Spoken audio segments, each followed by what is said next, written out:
ہم اس نبی کے ماننے والے ہیں جن کو اپنے تو اپنے دشمن بھی صادق امین کہتے تھے۔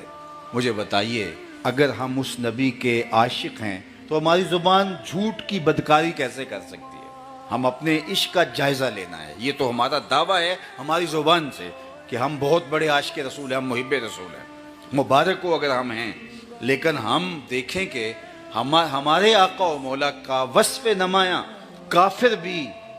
صادق اور امین کہہ کے حضور کو پکارتے تھے، ان کی امانتیں حضور کے گھر میں رکھی ہوئی تھی۔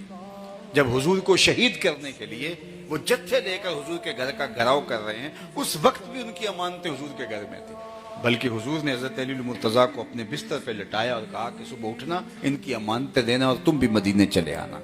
ان کافروں کو پتا تھا جو حالات بھی ہوں ہماری امانتیں ضائع نہیں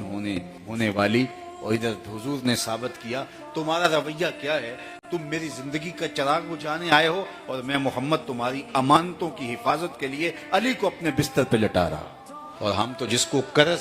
سے قرض لے بیٹھیں تو ہم تو کہتے ہیں کہ وہ فوت ہی ہو جائے، جبکہ ہمارے اوپر واجب ہے اس کا لٹانا شکریہ کے ساتھ، اور جس نے جو قرض خواہ ہے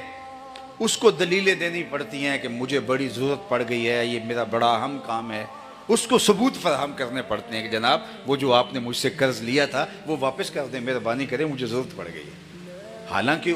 اس کو کیا کہنے کی ضرورت ہے، لیکن ہم ایسے خائن ہو گئے ہیں کہ لوگوں کا مال دبائیں اور اس کے اندر ہم خوشی اور مسرت محسوس کرتے ہیں۔ آپ دیکھیے کس طرح آج کوئی کسی کے پیسے مار کے بیٹھا ہے، کوئی کسی کے مار کے بیٹھا ہے، اس کے پیسے پہ کوئی اور مار کے بیٹھا ہے، اوپر سے لے کر نیچے تک یہ خائن معاشرہ کس طرح سکون اور کس طرح طمانینت ہو سکتی ہے؟ تو ہمارے دعوے زبان سے ہوں گے یا عمل سے بھی ہم اس کی گواہی